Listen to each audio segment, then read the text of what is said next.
Okay, do what thou wilt shall be the whole of the law. It's September 26th of 2021, and we are here to do a introduction and Q&A and all manner of things related to Temple of the Silver Star.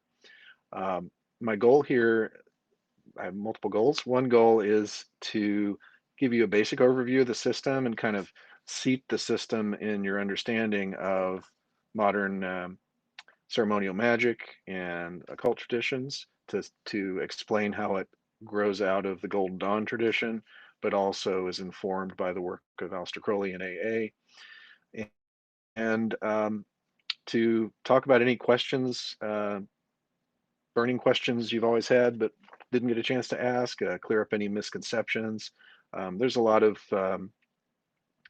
just well-meaning but wrong ideas out there about what we do, and so I wanted to get a chance to correct those. And there should be substantial time today for Q&A um, toward the end. So we'll have a dedicated time for that, but also feel free to pop up chat questions along the way, as I can be fairly interruptible here today without throwing me off. So thanks very much for being here. Um, and a reminder, of course, that we will have this recorded and up on YouTube, where some of you are probably seeing it right now. So I should start the whole thing off by indicating that I've really grown up in this system. I was a complete newbie when I started into the greater tradition that Temple of the Silver Star represents. Um, in 1993, I was in graduate school for psychology, very interested in the work of Carl Jung. Some of you have heard my origin story before, but basically was drawn to the mystery of magical orders and ceremonial work, particularly when I read Israel Regardie's Middle Pillar book, which talked about Kabbalistic psychology and the work of Aleister Crowley. Really blew the doors off in terms of my interest in Kabbalah and Crowley's work, certainly. So then the rest was I was just took off from there in terms of reading everything I could of Crowley's in those days, pre-internet. That wasn't so easy. Um, so so I've grown up in this system. I came in to magic, a complete newbie with no self-study really, other than the psychological end of it. And when I joined this tradition in '93, it was my foundational training and memorizing the basic correspondences of the Hebrew alphabet and the basic workings of rituals such as the lesser rituals of pentagram and hexagram and all that stuff that I've been talking about incessantly for the last couple decades. Um, so there's no way I'm going to be unbiased in talking about the system. I administer the Temple of the Silver Star. I'm the visible head of the order, and um, I have a lot of love and time and energy invested in the order and its members. And so you're getting a definite biased perspective on what we do, but it's also, I think, pretty accurate and informed, of course. So I want to share all I can with you today. Um, there may be some here who are completely new to the Thelemic, the idea of Thelema itself, who may not understand it. So I'm going to spend just a couple seconds talking about Thelema and the work of Aleister Crowley. Um, Temple of the Silver Star is a Thelemic order, and Thelema is a Greek word meaning will. That is the core of Aleister Crowley's system, whether you consider it a philosophy or religion or both. That's certainly a set of practices associated with it. Um, and Thelema as will connects to the idea of the true will, which is the real basic nature at the core of our being. We are here on the planet as a force of nature, doing what we do, being who we are in a unique way that only we can be. We are a key to a certain series of locks, and we're the only key to those locks. So the task of each of us is to discover our true will and to build a life where we can live it out in peace and strength and vibrancy and harmony. Because when each human does their best to live according to their basic nature, just like a biological ecosystem, You know, things work together better when things are doing the thing they do best. And that doesn't mean there's never conflict. Sometimes conflict is natural, necessary. But if we all are keeping to our orbit as best we can, then the human race can function better and evolve more efficiently. So I see the true will as the linkage to true will is a process that is not only serving the individual in terms of their own personal and spiritual growth, but also it serves humanity by definition, by its very nature, it serves humanity. And this is an often overlooked part of uh, Thelemic culture and history and writings, in the sense that there's often a lot of emphasis on the individual uh, versus collective. And it just kind of depends on the vantage point. Each individual is sovereign and has the duty to make choices that honor their own truth, sometimes upsetting others in the process.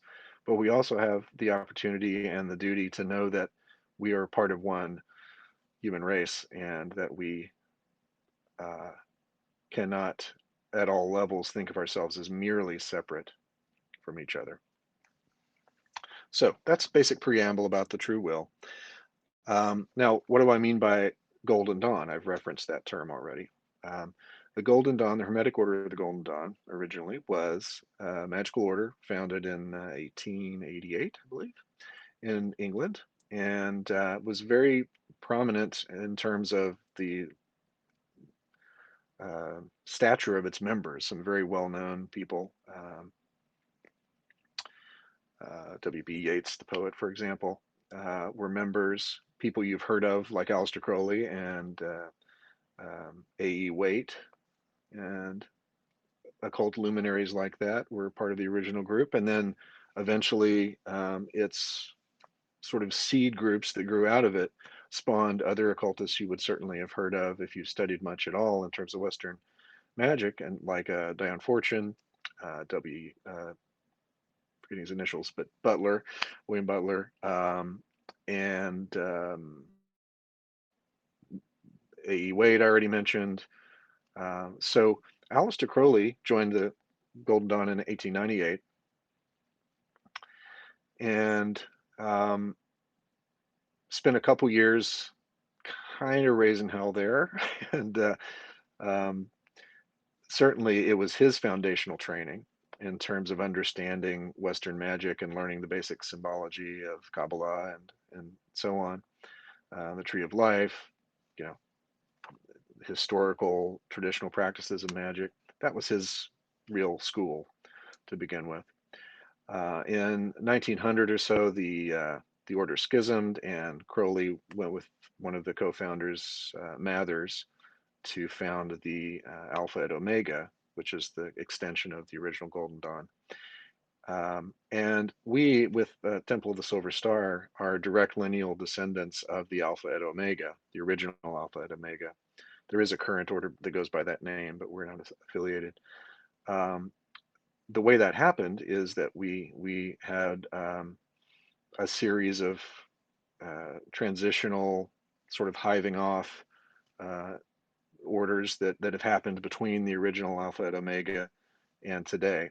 But at every stage, the people starting the next group, the people starting the next seed group, the next order that grew out of the last order, um, in every case, those people were in the upper administration in the second order. So there's no point in our Golden Dawn lineal history where someone just picked up a Rigardi book and said, "I'm going to start a group." Every step of the way has been an unbroken temple culture, lodge or temple culture, where the institutional memory of the previous order was brought directly into the foundation of the next. What this brings is a lived history, and I'll use the word institutional memory again, that is unavailable if there's not the history, the unbroken history. Um, that's not to denigrate the potential available in groups that are just startups. Um, and there's a lot to be gained from that. There's a lot to be gained from self-study. But what you can't get is that lived memory and tradition to help you, in many cases, more efficiently avoid pitfalls, avoid having to reinvent the wheel in certain ways. Everyone's got to reinvent their own wheel at heart, but um, but there's no reason to have to start from absolute scratch unless you prefer that. So in the Temple of the Silver Star, with reference to the Golden Dawn, we have this history that is unbroken and available and living today and growing because we continue to evolve the system. We were founded, by the way, in 2008, uh, um, and yet we're the extension of something that is more than 120 years old. And that was an extension of something that has been existing for millennia, because at least in the mythological sense of the word, this tradition has been here from the beginning of time, in the sense, the beginning of human history, in the sense that we are always trying to evolve the cusp of human consciousness and awareness. And whatever subgroup in a given culture is trying to do that, that's been the adepts of that age and that culture. So that's the Golden Dawn side of things. I next want to address the AA side of things. AA is a magical order founded by Aleister Crowley around 1906-07 in there. And um, he had left the Golden Dawn. Even after going off with Mathers, he eventually split up with Mathers. And um, his intention was to revamp the system of the Golden Dawn in a way that would avoid the problems that he saw with the order.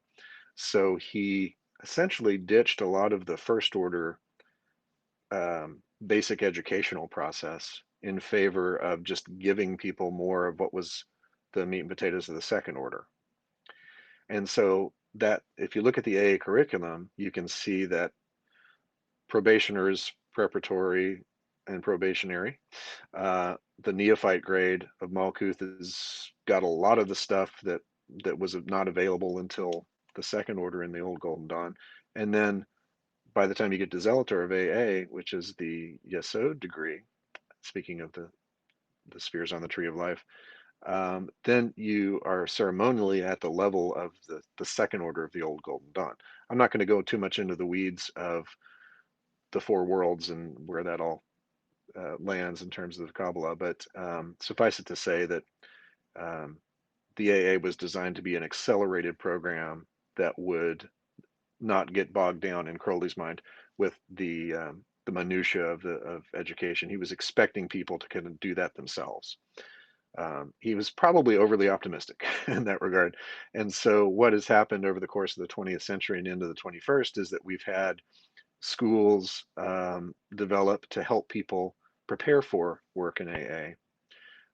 And people like Paul Foster Case, for example, not with reference to AA, but with reference to what he did to the Golden Dawn system, he really beefed up the first order, whereas Crowley did a lot for the second order.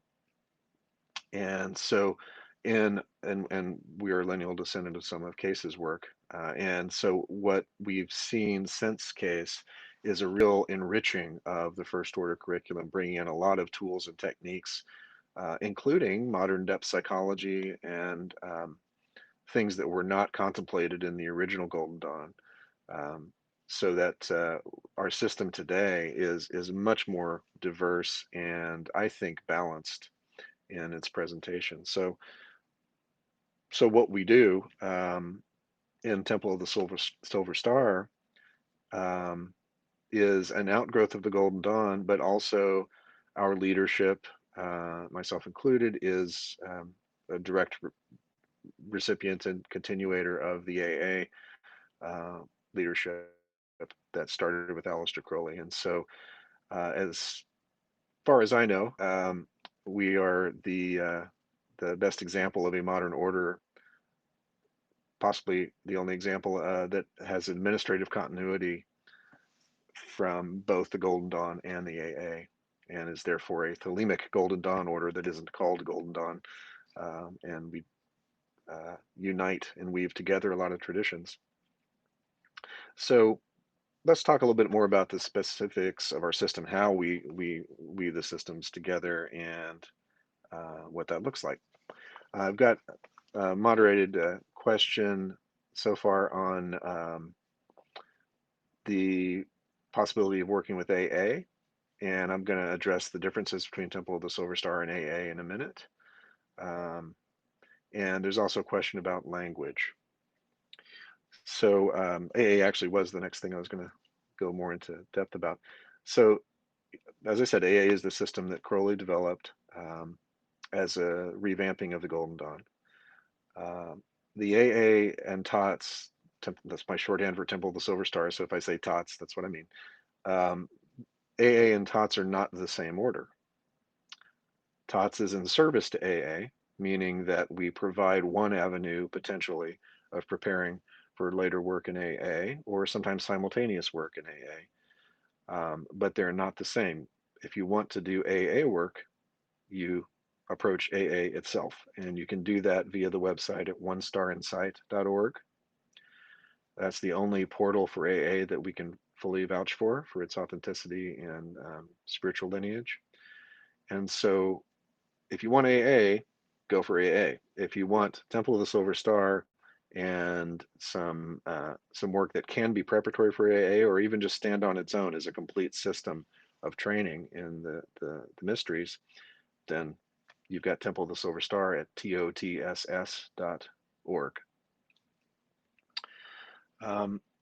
It's also not the case that the AA is the second order of TOTS. That's another common misconception. The Temple of the Silver Star has distinct, unique first and second orders that are self-contained. Now we draw on traditions in AA, traditions of practice, and in some cases the actual practices, but at no point is anyone required to be a member of the Temple Silver Star in order to join AA. Membership in one does not require or imply membership in the other. We have plenty of people in AA who are not members of TOTS, and plenty of people in TOTS who are not members of AA. So that's one set of misconceptions I definitely wanted to clear up here.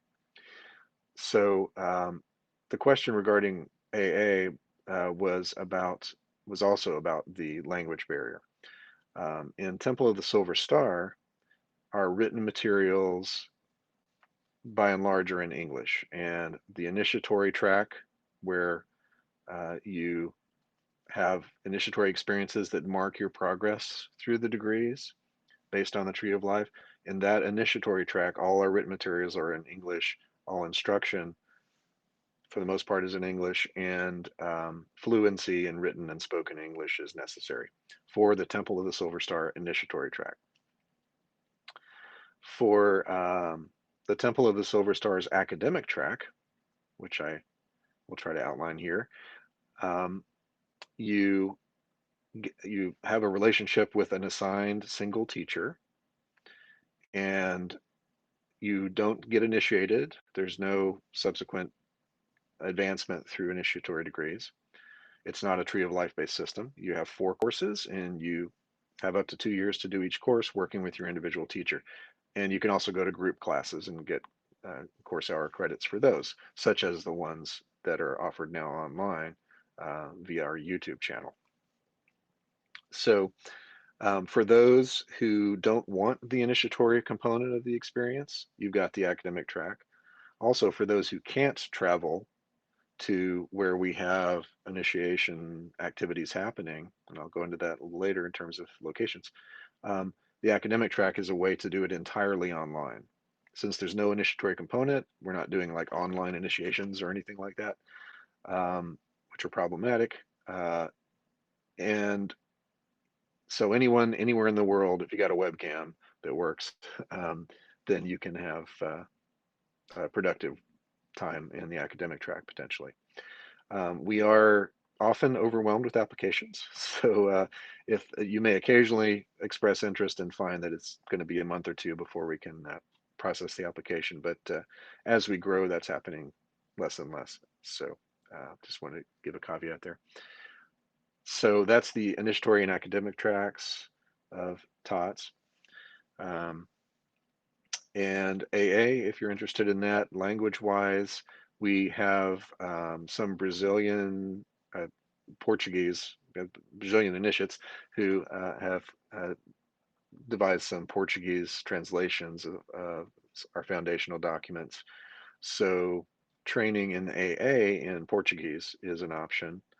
At this time, we don't have other languages available for AA training, but we may have multilingual initiates who eventually could take on students and teach them in their own language.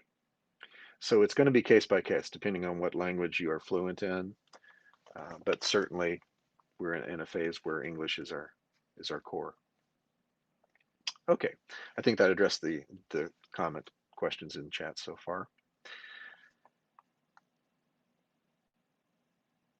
Anyone is welcome to approach AA on its own separate track via the traditional student curriculum, where you certify that you've obtained a set of books and you study them for at least 3 months, and then you are given an exam.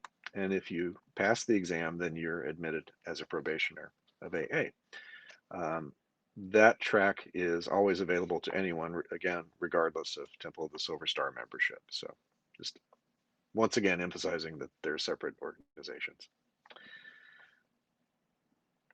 The passage through the initiatory track first order degrees, which are based on the Tree of Life degrees below Tefereth, are not the same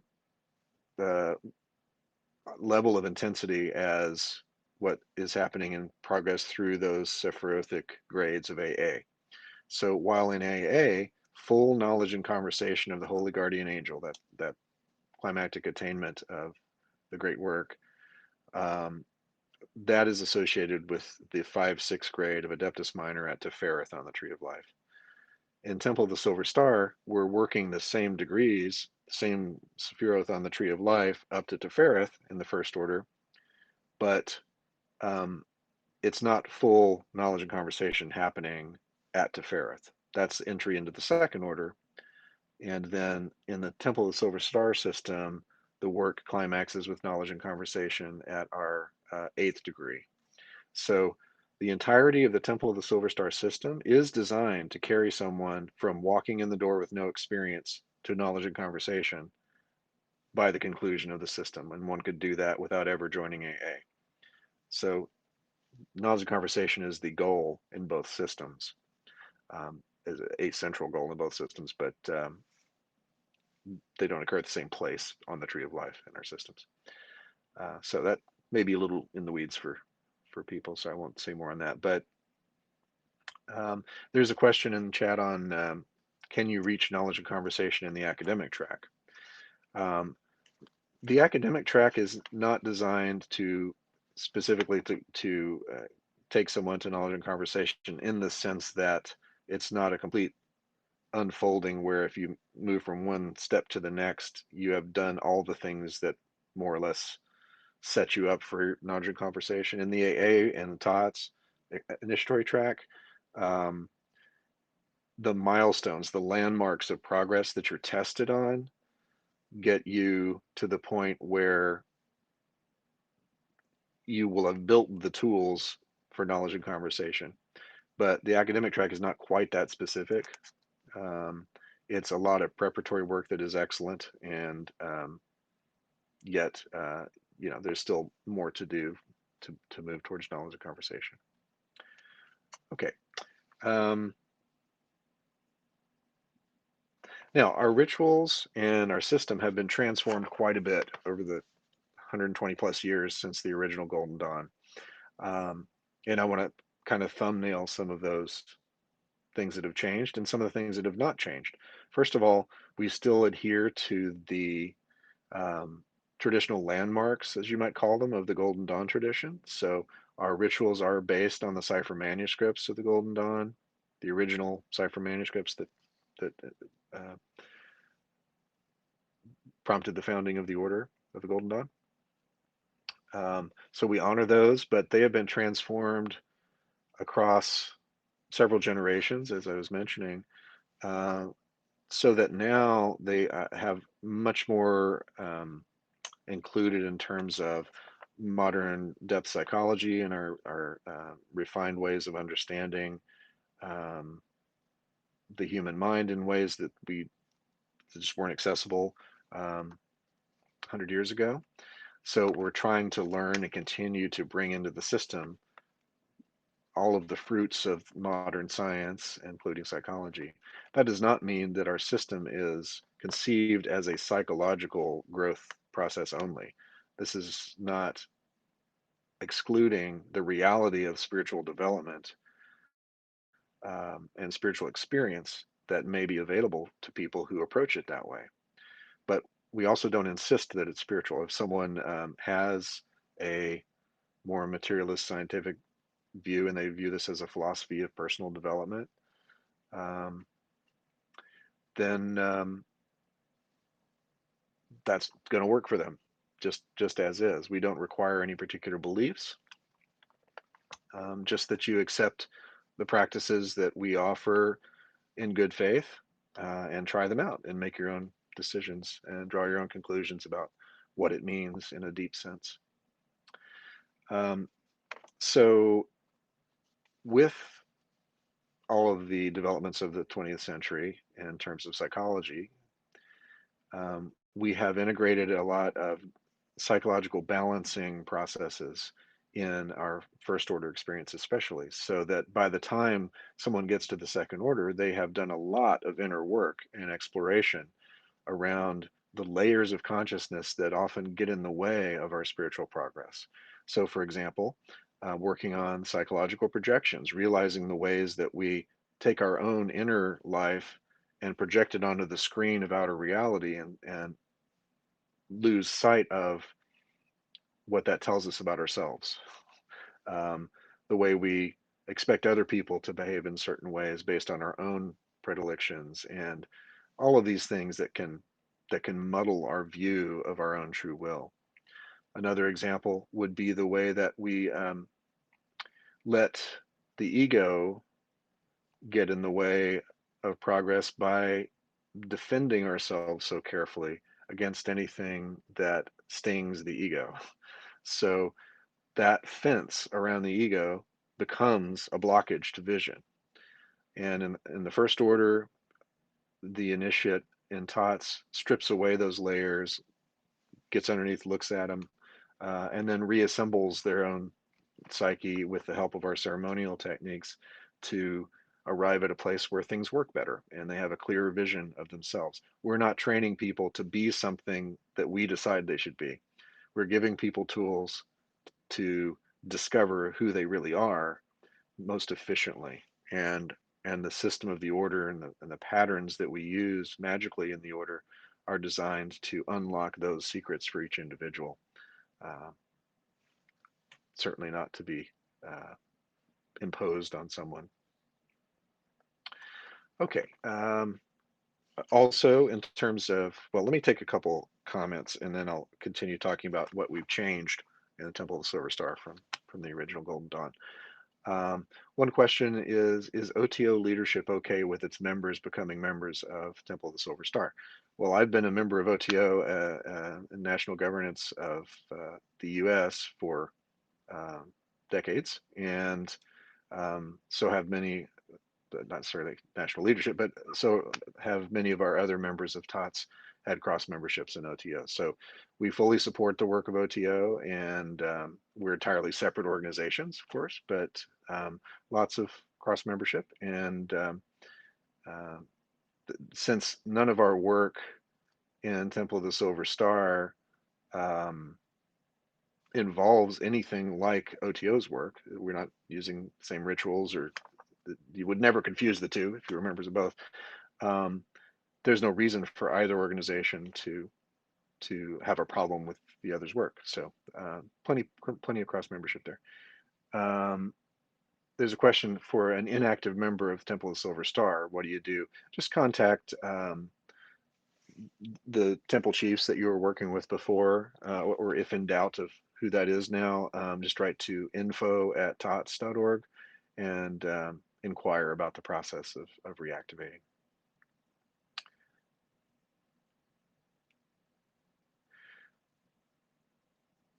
So let's see. So I've talked about um, the psychological influx and the balancing and such. Other things that we've, of course, changed from the original Golden Dawn in terms of making it Thelemic is it's all the work is oriented toward helping people discover their true will. Um, by the time one of our initiates enters the second order, they have arrived at a place where they have been able to put in a single phrase or sentence their best understanding of their true will. No one gets in the second order unless they have done that. That doesn't mean it has to limit their future evolving vision of the true will, but all of our work in the first order is designed to clear away those obstacles that prevent us from seeing clearly, um, in at least a basic foundational way, what our true will is. And so that's very thelemic. The other thing we've done, excuse me, the other thing we've done is that the existence of lots of overt but sometimes very subtle sexism in the system has been reviewed and carefully, sifted. Some of you may know also that we um, have recently changed our nomenclature, and now, for example, instead of calling people in the initiates of the initiatory track Frater or Sor for brother or sister, we call everyone Stella, meaning star. So there's no gender language there. It's just as if you're an initiative TOTS, you're a star, and that's it. So that is something that has been an evolution that's reflected an evolution in culture, um, and we try to always be continuing to grow and evolve based on what's actually happening in the world, rather than exist in some sort of cloistered monastic way that pretends the outside world isn't happening. Um, clearly, it's been necessary in Temple of the Silver Star as a Thelemic order to overturn some of the symbol sets that are old from our perspective that were in the old Golden Dawn, such as a lot of Judeo-Christian emphasis, um, specifically on like the concept of the Redeemer, the external Redeemer, like the Christ figure as um, someone you need to help you um, from the outside. In our system and in accord with Thelema, we are much more self-determinative there, and we view each individual as their own redeeming force, um, and the life force itself, of course, is a redeeming force for all of us that doesn't require the intercession of some sort of uh, external God that's going to save us from ourselves. So a complete changeover from an old Aeon Christian worldview of the world or the body or sexuality or anything like that being evil or less than. That duality is overturned in Thelema. Um, for those of you, just a quick aside, for those of you asking additional questions about AA process, please address those primarily to the Cancellarius of AA, since this presentation is more focused on Temple of the Silver Star. But you can write to Cancellarius at onestarinsight.org. Um, I'm just going to say that as a blanket comment. That doesn't mean I won't answer some questions about AA along the way. Um, so what else? All the tasks and ordeals and testing procedures and symbol sets are now wholly in accord with the new Aeon, with Thelema. So while we've retained like the cipher manuscript basis of our system from the old Golden Dawn, you would see considerable evolution. If you picked up the Regardi book and looked at the rituals in there, you would get a basic sense of the tone of our work and some of the procedures, but a lot has evolved. So it's important to know that. Got a great question on doing the initiatory track from South Africa, and it raises the larger question of um, how can you participate in the initiatory track based on where you live. In the initiatory track, you must be initiated and advanced in physical ceremonies, and those physical ceremonies typically would need to happen about once a year. So if you could travel to one of our group ritual centers at least once a year, you can participate in the initiatory track. And right now, we're initiating and advancing people in person in Northern and Southern California, in North Carolina, in upstate New York, and in the UK. That will continue to expand as we grow, of course. But right now, you would need to be able to travel at least once a year to one of those places in order to advance. But we're always growing, and new places are popping up. So you need to check in with us about that. But if you can't travel once a year to one of those places, there is the option of the academic track as well. In the UK, it's in the London area in England. We have an annual members only retreat type seminar in England and we have a similar US seminar that's initiates only in the US. And so far it's always been in Sacramento, California, where the order started. Um, and so other opportunities like that for fellowship and instruction. Um, we also have the YouTube channel with online classes and such, and that's going to be an ever expanding archive of things you can access there. In upstate New York, we have a group in the Albany area. If you go to tots.org and look at the locations tab, you can see all the different study groups and campuses of the academic track, and also all of the temples in Proneoe. Proneos is the singular um, that we have in the initiatory track. Okay, let's see. I think most of the questions so far.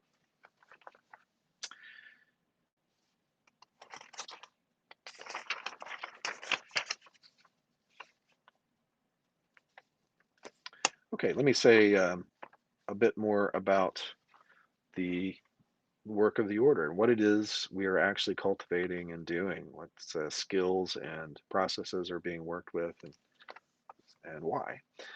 Um, First of all, it's important to know that the vast majority of all our training materials have never been published, and our rituals are adapted from unpublished sources as well, largely. So some of this is based on 120 years plus of oral tradition, never published.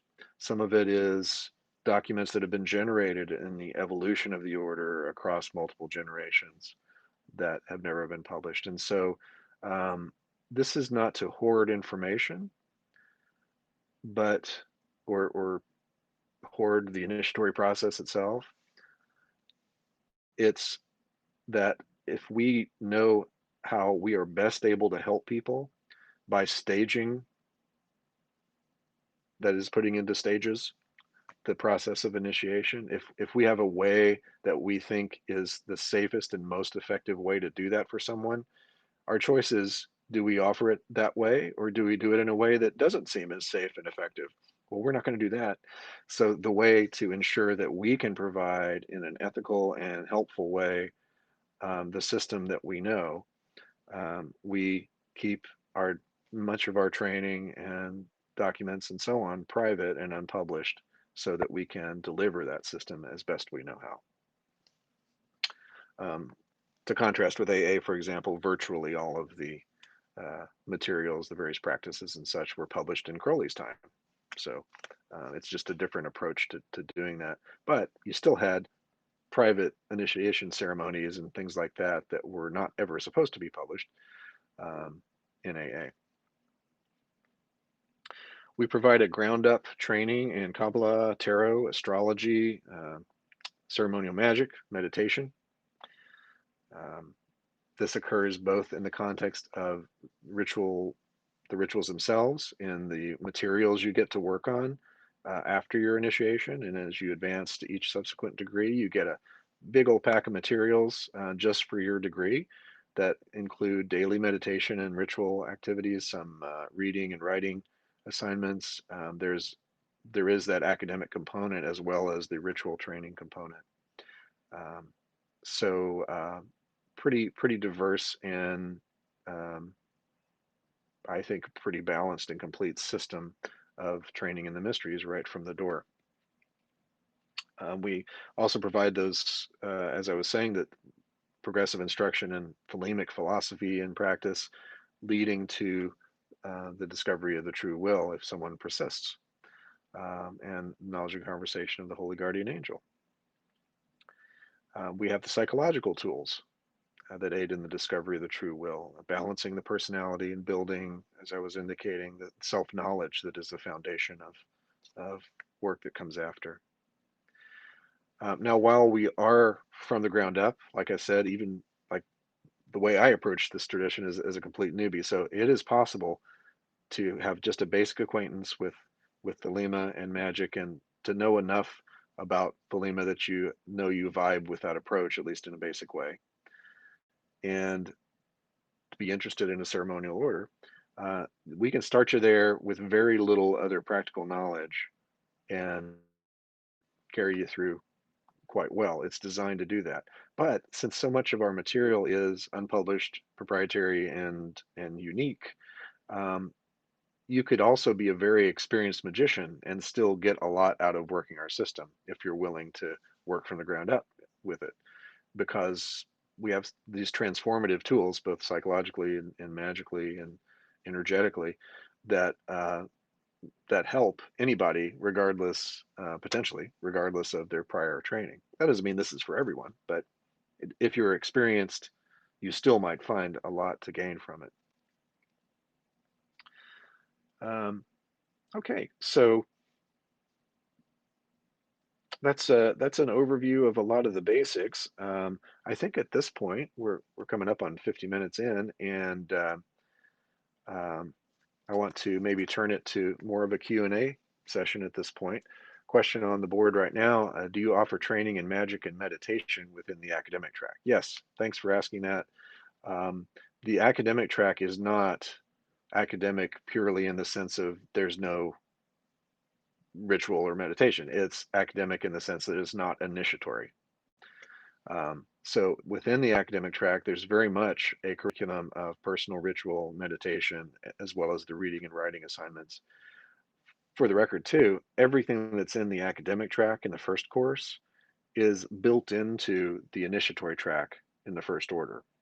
So essentially, if you're an initiatory track member, you're also doing the academic track work alongside, or as a part of your progress through the first order of the initiatory track. That's the reverse is not true. So academic track members are not members of the initiatory track, and there's a lot in the initiatory track that is not in the academic track, since it's keyed to initiatory steps and stuff related to the degree you're at the moment, and the way those practices are keyed. So very good question.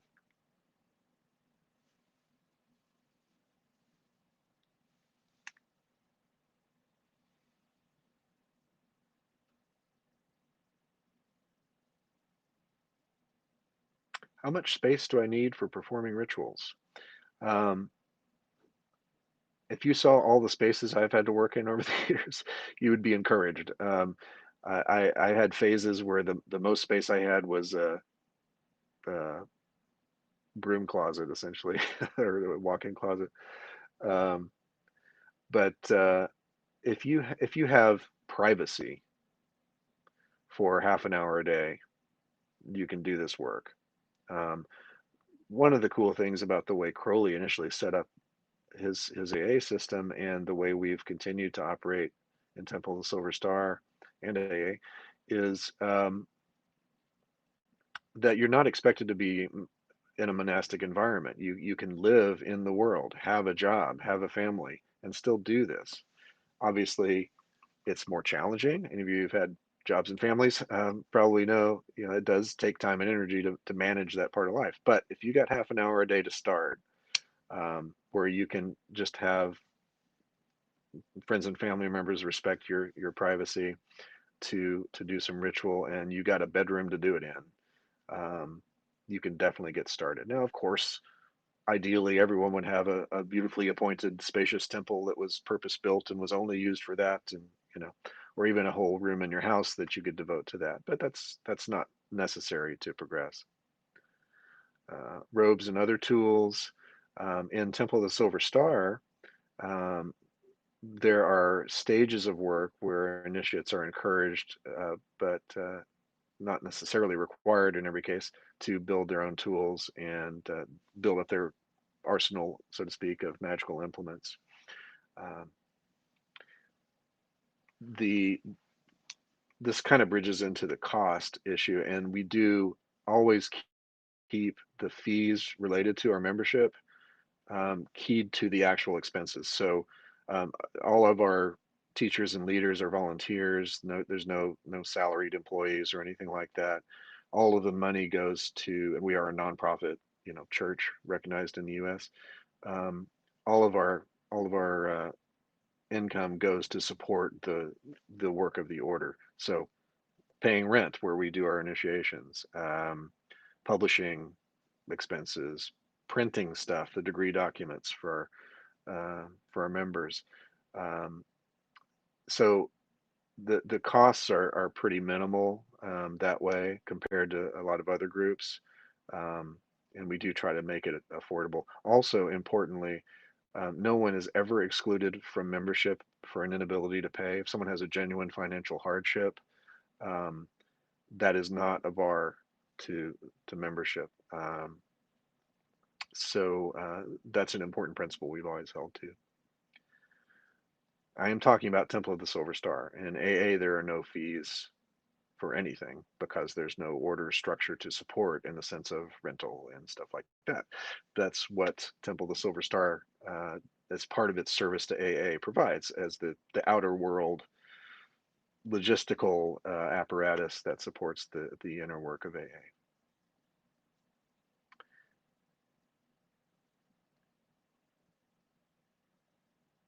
Let's see. Um, would it be beneficial to complete the academic track before the initiatory track, or best to explore them in tandem? If you are interested in the initiatory experience, all you need to do is that, the initiatory track, because you're going to get all the same material from the academic track in doing that. If you're not necessarily interested in the initiatory experience, um, and or you can't travel once a year to one of our locations, then you may want to pursue the academic track until such time as later perhaps you are able to travel. Um, but that's the basic answer to that question. If you've been inactive in TOTS, is it possible still to be in the energy current of TOTS until you come to be active again? Um, not formally in the sense of the way that our magical link to our members is there for an active current member. That's just the nature of membership. But all members, past or present, remain in our hearts and good wishes. So you certainly, uh, if that's meaningful to you, then that exists. It's a question about doing charity work. Um, we do all of our work is designed to be for the good of humanity. So in that sense, it is charity work. It's not necessarily what you think of classically as community charity outreach kind of stuff, um, except to the extent that classes and educational materials and our public mass that we do to administer the Eucharist to people, if that falls under your umbrella sense of charity work. then we do that. We have a mass called the Mass of the Four Gates, which is sort of a group adaptation of Liber and it includes a fivefold Eucharist, no, Eucharist of five elements. Um, and that may be performed occasionally publicly at the locations that you can find on our website.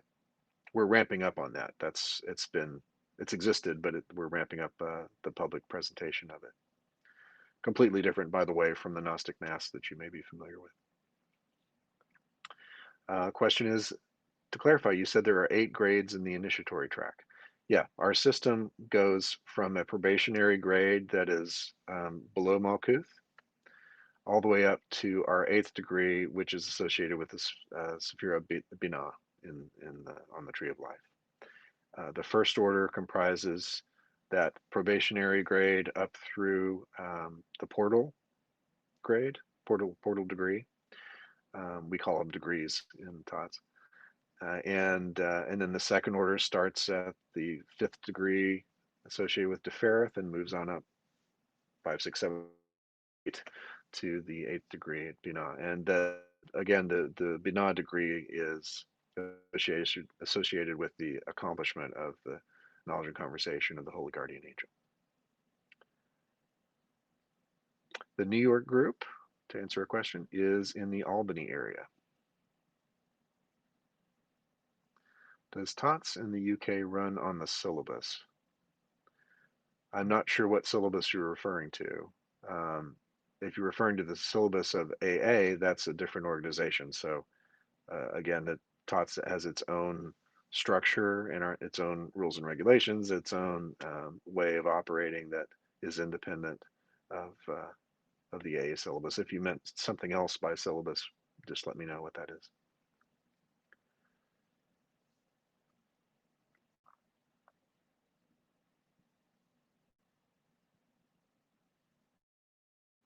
Is there any degree beyond 8th degree in TOTS? Not a working degree. There are administrative degrees, 9th and 10th, but the the the sense that a degree represents personal attainment in TOTS, the highest degree is 8th.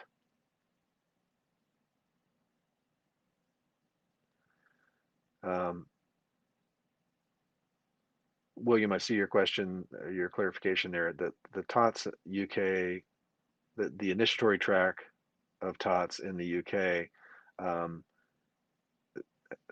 it operates on its own terms as I've been describing.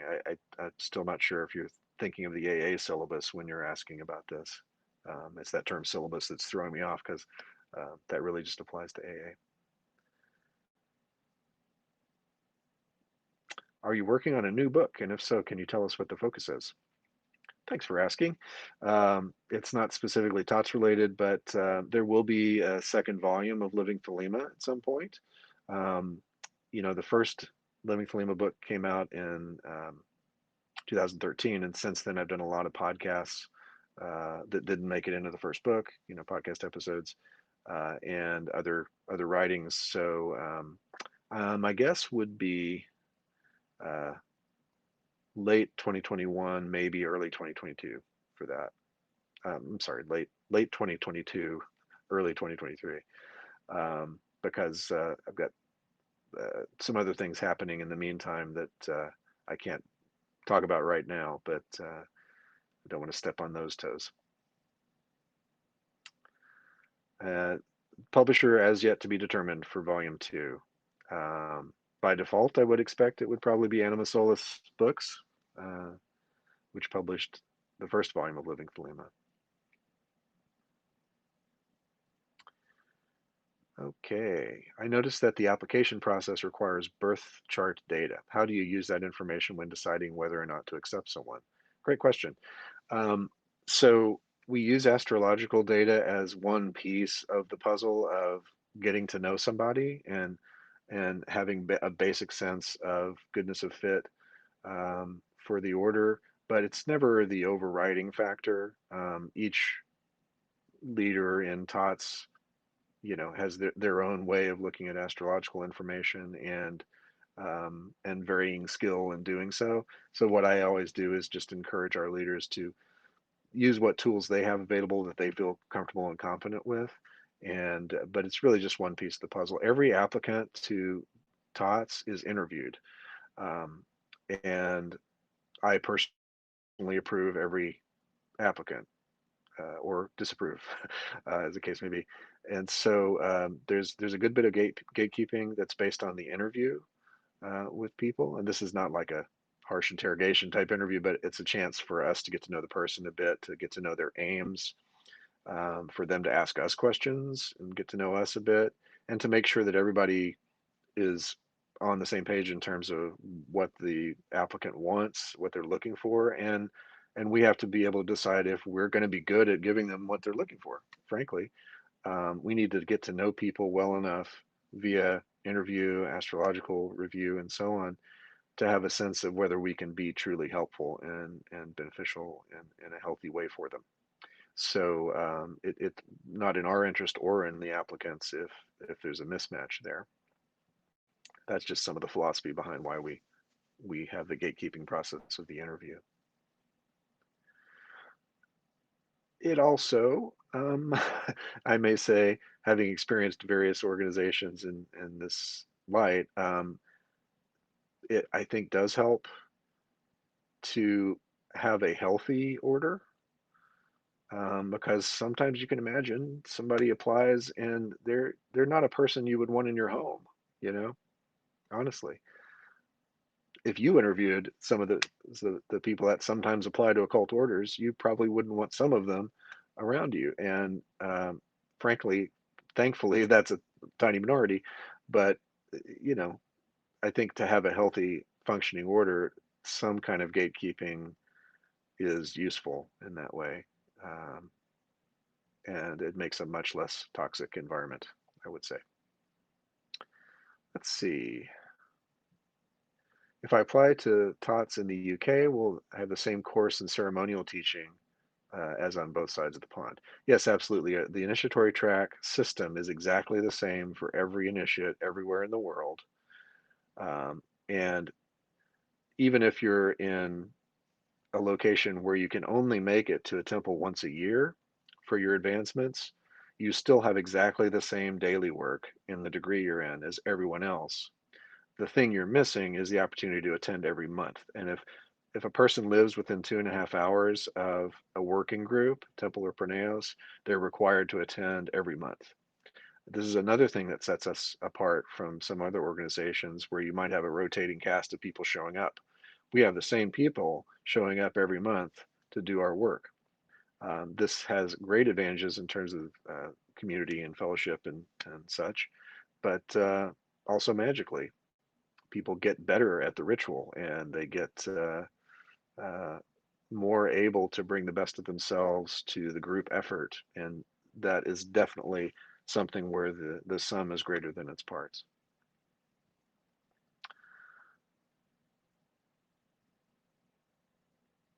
There's a comment about a backlog of applicants. Yeah, so we've had various phases of this where we get to a stage, especially in the academic track, where we just might have a shortage of available instructors, and we want to have quality instruction for everybody who gets in the door. So sometimes when there's a backlog, it's just designed to make the system deliver itself better for people in it. Um, but I have a hard time imagining there's ever going to be a period of time when that delay of processing would be more than a couple, 3 months uh, at the most. Depends on when you apply. Yeah, and for someone, we had a comment from someone in Scotland. For somebody in Scotland, that's obviously a good ways away from the London area. So someone for example, Scotland who applied, as long as they could get to the London area about once a year for initiation advancements, could easily be a part of an initiatory track. Same thing applies to Tasmania or South America or anywhere else.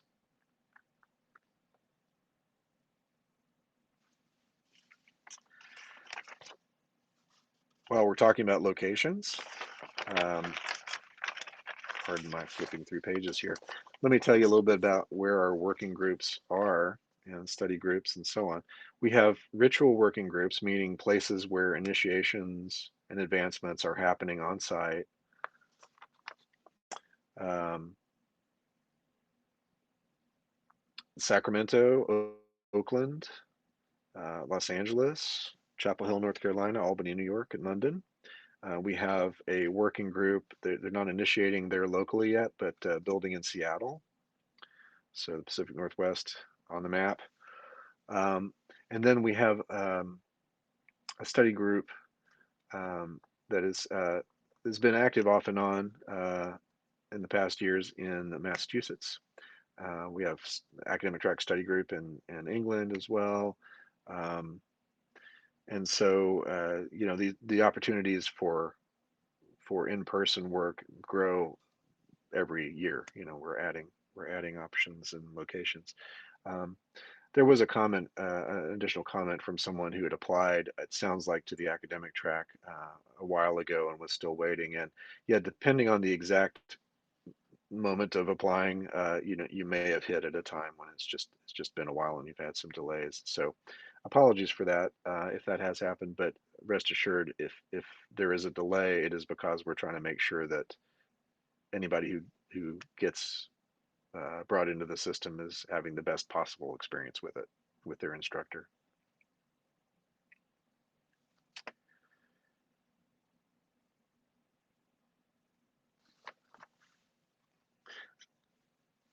So as a quick review of the steps here, if you're interested in applying to either the academic track or the initiatory track, go to the tots.org website, TOTSS.org, and the applications are online. So you um, click up on the contact bar and you'll see there's a separate application for the initiatory or the academic track. Um, Submit that application online and you'll be contacted for an interview.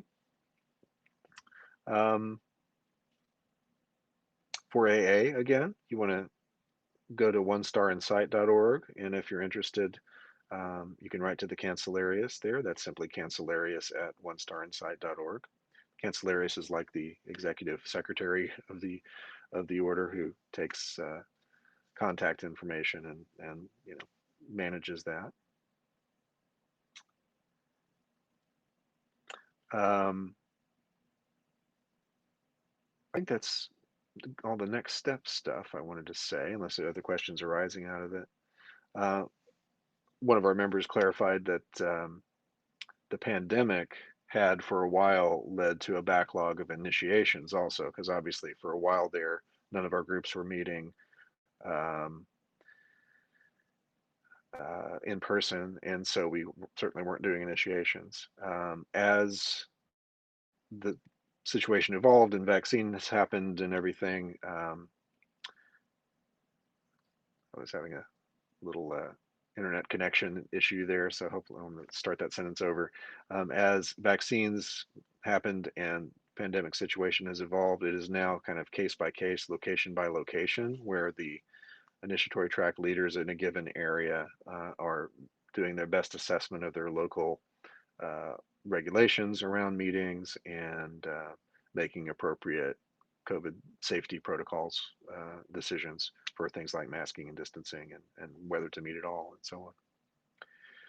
Uh, so we've the pandemic introduced some frustrating delays and we all missed each other a lot. And I think I speak for a lot of our members in saying that I was aching to get back in the temple and do ritual with people and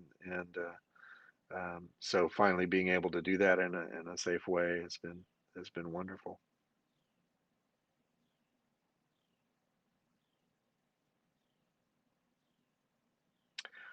All right. Well, I think we're probably winding down. I just want to see if there's any last questions or comments before we go. Um, I want everybody to know that it is just my heart's desire to make effective systems of initiation available to people and for them to have good experiences with them. Um, Everything that happens in this order happens under my watch, and I want it to be a healthy and safe place for people to do their self-discovery and to get trained and tested in ways that truly evolve them as people toward their own truth. And if you are seeking that sort of thing, I hope you'll consider the work we do. And um, rest assured that you'll have my oversight, trying to make it the most healthful and effective process it can be for you. So, uh, oh, okay, a couple of last questions, but you got my closing statement there. Um, do AA and TOTS have the same destination? If you mean in terms of personal development, in terms of knowledge and conversation of the Holy Guardian Angel, then yes, absolutely. If you meant something else by destination, clarify. Could you explain the TOTS symbol or emblem? The meaning of the TOTS lamen that you may have seen, like on the website, that Vesca shaped lamen, um, is we keep private, but you will recognize, of course, the Hebrew letter Sheen at the bottom, which is often an emblem of that symbolizes fire or spirit, and the egg with the serpent twined about it in the center is often a symbol of attainment, and the heptagram at the top is often a symbol of mastery and a symbol we would associate with Babylon and Thelemic cosmology, the archetype or deity, depending on how you feel about it, of associated with the crossing of the abyss and mastery of that stage of high attainment. Um, if a student would need help or question or have a question, how would that be received?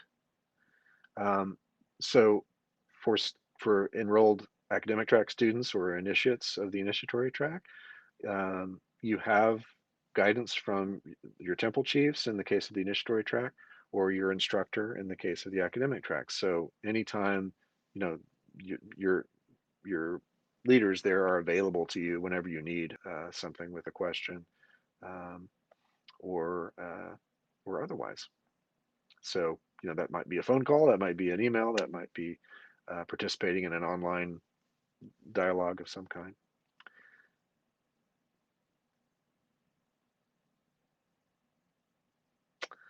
Thank you for the kind words, those of you who just recently commented. And I think we'll wrap it up for today. But those of you watching this at some later date online, thank you for being here as well and for taking the time to watch this whole video.